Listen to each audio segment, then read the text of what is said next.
बटेंगे तो कटेंगे बोलते हैं। मैं उत्तर प्रदेश के मुख्यमंत्री से वो चैलेंज कर रहा हूं। झांसी में मेडिकल कॉलेज में 10 मासूम बच्चे जलकर मर गए। 10 मासूम बच्चे जलकर मर गए। और जब वो वार्ड में, न्यू नेटल केयर के वार्ड में एक शख्स था जिसके 2 जुड़वा बेटियां भी उस न्यू नेटल वार्ड में थे। जब वार्ड में आग लगी तो शख्स कूदकर 10 से ज्यादा मासूम छोटे बच्चों की जान बचाया। बाद में मालूम हुआ कि उसकी 2 बेटियां, जुड़वा बेटियां जलकर मर गई। और उस शख्स का नाम आपको मालूम क्या था? जिसने 10 से ज्यादा मासूम बच्चों की जान बचाई, जो 6-8 महीने के बच्चे बच्चियां थे। उस शख्स का नाम याकूब मंसूरी था। याकूब मंसूरी कूद गया आग में। ये नहीं देखा मुख्यमंत्री बाबा योगी आदित्यनाथ, नरेंद्र मोदी, देखो याकूब मंसूरी आग में कूदकर ये नहीं देखा कि किस समुदाय, किस मजहब के मानने वालों के बच्चे हैं। वो ये देखा कि बच्चे जल रहे हैं और कूद गया। ये अल्लाह को कुछ और ही मंजूर था। वो अपनी 2 मासूम जुड़वा बच्चियों को नहीं बचा सका। मैं योगी आदित्यनाथ को चैलेंज कर रहा हूं, क्या तुम याकूब मंसूरी को बुलाकर उसके सामने बोल सकोगे बटोगे तो कटोगे? बोलोगे आदित्यनाथ, क्या तुम बोल सकोगे कि बटोगे कटोगे? याकूब मंसूरी को बोलो। क्या देश के प्रधानमंत्री याकूब मंसूरी को बुलाकर बोलेंगे एक है तो सेफ है? किसके लिए नारे लगाए जा रहे हैं? किसके खिलाफ जहर फैलाया जा रहा है बीजेपी की तरफ से? ये सब के सब भाजपा के लोग एक समुदाय के खिलाफ नफरत पैदा करने का काम कर रहे हैं। याद रखो, मोदी, योगी आदित्यनाथ, देश रहेगा, आप और हम खत्म हो जाएंगे, देश बाकी रहेगा। और इस देश की ताकत यहां की भाईचारगी और मोहब्बत है। अगर आप नफरत घोलेंगे एक समुदाय के खिलाफ, आपको सियासी फायदा तो हो सकता है वक्तिया तौर पर, मगर क्या इससे देश मजबूत होगा? बटेंगे और कटेंगे का मतलब क्या है बताओ हमको। अरे बांग्लादेश में जो हुआ, तुम शेख हसीना को क्यों रखे भारत में बुलाकर? उसको भी भगा देते। बांग्लादेश से भागकर शेख हसीना आ गई। मोदी जी बोले आ जाओ मेरी बहन, यहां पर रह जाओ। और हमको योगी बोल रहे बटेंगे तो कटेंगे। मेरे अजीज दोस्तों और बुजुर्गों, ये बीजेपी के मंसूबे हैं। इस तरह की वाहियात बातें करते हैं। भारत के प्रधानमंत्री क्या कहते हैं? एक है तो सेफ है। 10 साल से सेफ नहीं थे क्या मोदी जी? 10 साल से देश सेफ नहीं था क्या? अरे मैं इसका जवाब ये दिया हूं, अनेक है तो अखंड है भारत में। एक है तो सेफ को नहीं मानते, अनेक है तो अखंड है।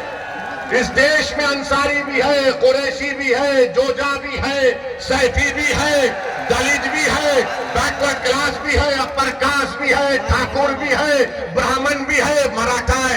इस देश की ताकत तो यही है मोदी जी, मगर आरएसएस की कोशिश ये की है।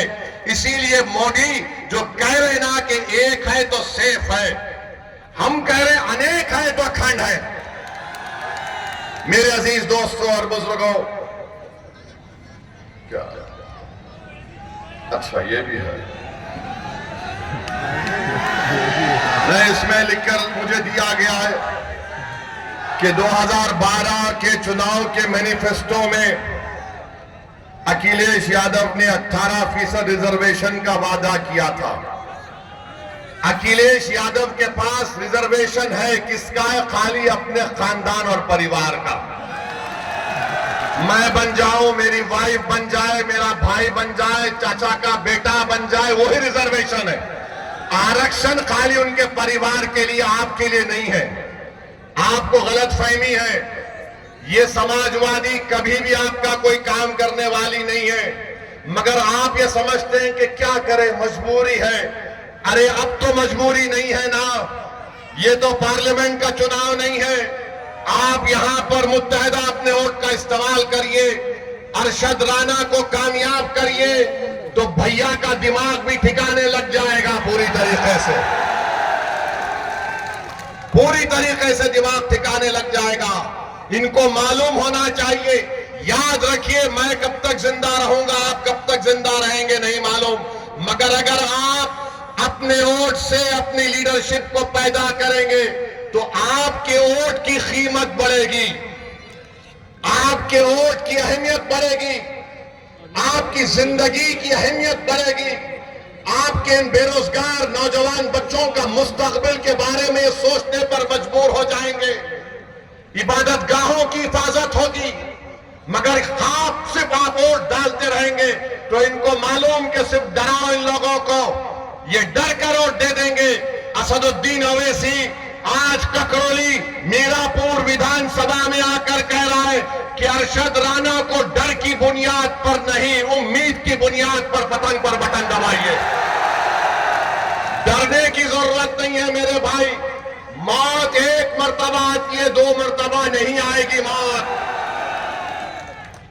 हर कोई जो इस दुनिया में आएगा जाएगा, चाहे वो प्रधानमंत्री हो या मुख्यमंत्री हो या ओवैसी हो, सबको जाना है इस दुनिया से। मगर जब जाएंगे तो हम अपनी विरासत में क्या छोड़कर जाएंगे? क्या हम अपनी विरासत में जायदाद को छोड़कर जाएंगे, खेत को छोड़कर जाएंगे, बैंक बैलेंस छोड़कर जाएंगे? हम अपनी विरासत में अपने नेक अमाल छोड़ेंगे, नेक औलाद छोड़ेंगे और सियासी शऊर छोड़ेंगे, मिल्लत का इत्तेहाद छोड़ेंगे, अपने नुमाइंदों को लीडरशिप बनाकर छोड़ के जाएंगे। ये विरासत आपको याद रखना है। तो मेरे अजीज दोस्तों और बुजुर्गों, आपको डरने और घबराने की जरूरत नहीं है। 20 तारीख के दिन आप लोग अपने घर से निकलकर अपना एक एक वोट का इस्तेमाल करिए। महंगाई आसमान को छू रही है, मामूली चीजें गरीब खरीद कर नहीं खा सकता, मगर योगी बोलते हैं बटेंगे तो कटेंगे, प्रधानमंत्री बोलते हैं एक है तो सेफ है, कोई कहता है धर्म युद्ध है, कोई कहता है और जिहाद है। अब ये और जिहाद कहां से आ गया मुझे नहीं मालूम, लव जिहाद कहां से आ गया नहीं मालूम। और हम मोदी को और योगी को बोल रहे हैं, अब तुम अपनी जबान से बुलडोजर का तो नाम लेके बताओ, बोलो बुलडोजर के बारे में योगी और मोदी नहीं बोलेंगे, क्योंकि सुप्रीम कोर्ट ने कह दिया कि जिस प्रदेश में, जिस भारत के हिस्से में बुलडोजर इस्तेमाल होता है वो अनकॉन्स्टिट्यूशनल है। वो वहां की स्थिति को दिखाता है कि क्या वहां के हालात हैं। सुप्रीम कोर्ट ने यह भी कह दिया कि अगर कोई गवर्नमेंट का अधिकारी बुलडोजर लेकर आएगा तो सुप्रीम कोर्ट ने कहा कि वो हमारे अहकामात का उल्लंघन कर रहा है, उसकी नौकरी चले जाएगी। तो बाबा तुम्हारा बुलडोजर चला गया, तुम बुलडोजर लेकर आएंगे, सुप्रीम कोर्ट तुमको सुप्रीम कोर्ट में कंटेम्प्ट की नोटिस देगा। 15 दिन का टाइम देना पड़ेगा, 15 दिन के टाइम से पहले बुलाकर बात करना पड़ेगा, रिकॉर्ड करना पड़ेगा, उसकी सुनवाई करना पड़ेगा। कितने गरीबों के घर को बुलडोजर से तोड़ दिया गया। सुप्रीम कोर्ट ने कहा कि क्या ये नजारा अच्छा है कि लोग अपने घर को जब बनाते हैं, अपनी जिंदगी की खून पसीने की कमाई से बनाते हैं, लोग बेघर हो जाते हैं, आसमान के नीचे खड़े रह जाते हैं। अरे कितना जुल्म इन लोगों ने किया। मुझे यकीन है कि अल्लाह उन बेजुबानों का आवाज, जो तकलीफ उन बेजुबानों ने उठाई, अल्लाह इंसाफ करेगा। जो बुलडोजर से हुकूमत कर रहे हैं, इंशाअल्लाह ताला तुम्हें शिकस्त भी होगी तो बुलडोजर की तरह तुमको शिकस्त होगी। आज इख्तिदार तुम्हारे पास है, अरे सत्ता किसी के पास रहने वाली नहीं है। बीजेपी वालों, इंदिरा गांधी भी यही समझती थी कि मैं हूं, मगर इंदिरा गांधी चले गई, दूसरे आते हैं। आज योगी और मोदी यही समझते हैं कि हम हैं तो भारत है, नहीं, भारत इनसे बड़ा है। देश उनसे बड़ा है, संविधान उनसे बड़ा है और इस देश की जनता इन तमाम नेताओं से बड़ी है। मेरे अजीज दोस्तों और बुजुर्गों, मैं आपसे फिर से अपील कर रहा हूं कि आप मजलिस इत्तेहादुल मुस्लिमीन का साथ दीजिए। आप जानते हैं कि बुढ़ाना में नबी करीम सल्लल्लाहु अलैहि वसल्लम के शान में किसी ने अनाप शनाप बकने की कोशिश की तो क्या कोई लाल टोपी पहनने वाला गया था? कोई लाल टोपी पहनने वाला गया था? यही हरा कपड़ा डालकर जाने वाले मजलिस इत्तेहादुल मुस्लिमीन के लोग थे। हमारे 19 लोग जेल को गए, मगर हम जब जेल को जाते हैं तो हम बोलते हैं कि ससुराल में गए हैं। और ये तो हजरत यूसुफ अलैहिस्सलाम की सुन्नत भी है। बड़े बड़े लोग जेल को गए और जब जेल से निकले तो बड़े नेता बने, मगर भैया जेल को नहीं जाते। आजम खान जेल को चले गए, अब्दुल्ला जेल को चले गए, मगर भैया नहीं जाएंगे। भैया के बारे में बोलेंगे रे दरी बिछाओ जवानी कुर्बान। अब मालूम हुआ कि आज रोड शो करने आ रहे हैं। अखिलेश, आपने गलत टाइम लिया यहां पर आने का। अच्छा, मालूम हुआ कि भैया ने कहा कि अब शेर के धार के सामने कुछ नहीं कर पाएंगे, तो कैंसल कर दिए वो। तो इसका मतलब समाजवादी चुनाव हार चुकी है, मान चुकी है। आप ये बात समझ लीजिए। तो आप 20 तारीख के दिन अपना एक वोट पतंग के निशान पर बटन दबाएंगे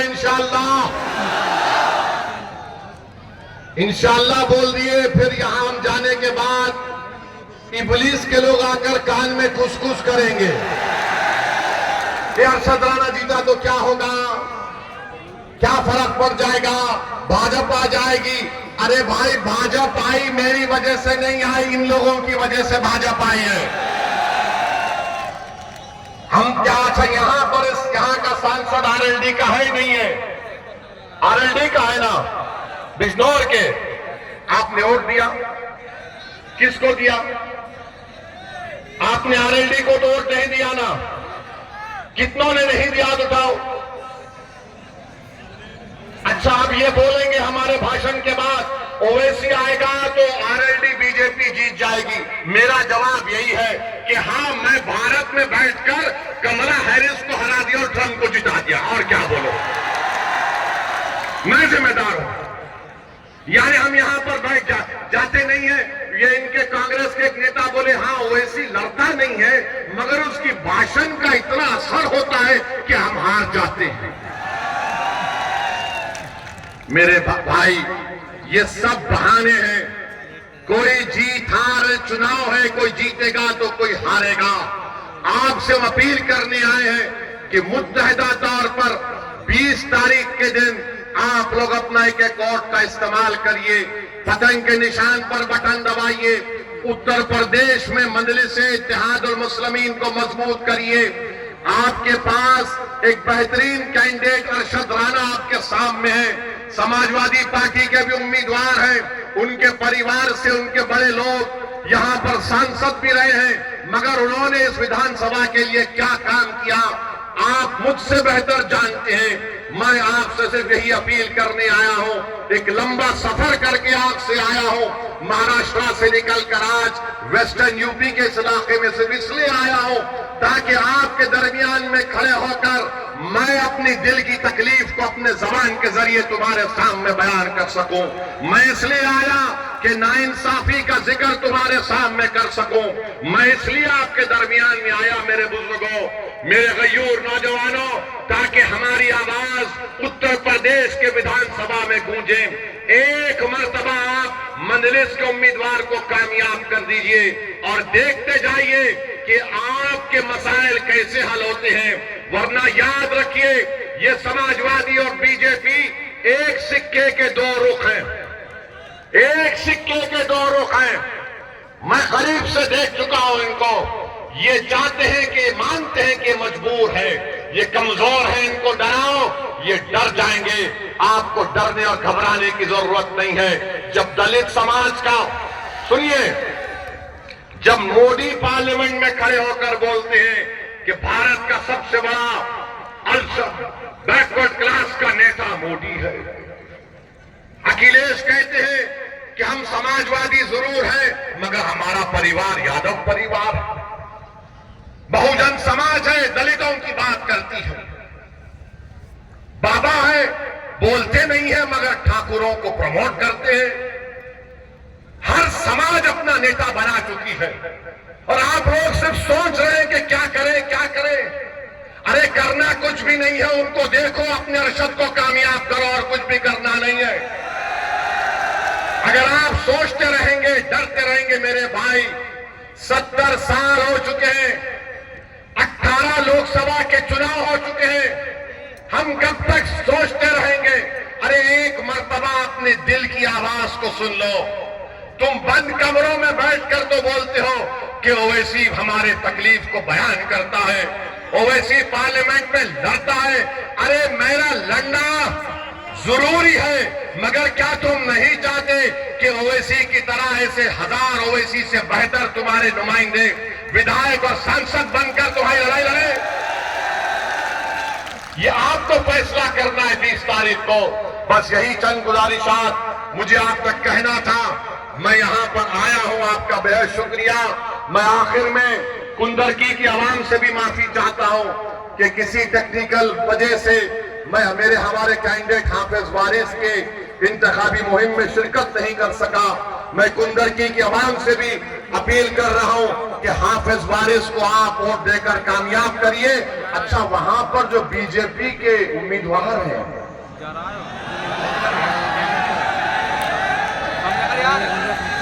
क्या क्या बोले जा रहे हैं? अब इकरार कर ले बेटा, इकरार कर लो। वो ये बोल रहे हैं कि देखिए, सुनिए सुनिए सुनिए, कुंदरकी में जो बीजेपी के उम्मीदवार हैं वो बोल रहे हैं कि जुमे का दिन बड़ा मुबारक दिन है और हमारे मुसलमान भाई नमाज पढ़ने नहीं गए, मेरे जुलूस में आ गए। वो बोल रहे हैं कि देखिए ऐसा है, इस्लाम में सलाम है। अरे बाबा, तुम ये बात जाके तुम्हारे मुख्यमंत्री को बोलो ना, तुम ये बात जाके मोदी को बोलो ना, तुम ये बात जाके आरएसएस के मोहन भागवत को बोलो ना, मगर कुछ नहीं बोलेंगे। मेरे अजीज दोस्तों और बुजुर्गों, हम आपसे हाथ जोड़कर अपील कर रहे हैं कि 20 तारीख के दिन मीरापुर से अरशद राणा साहब को और कुंदरकी से हाफिज वारिस साहब को आप अपना वोट देकर कामयाब करिए और गाजियाबाद से रवि गौतम साहब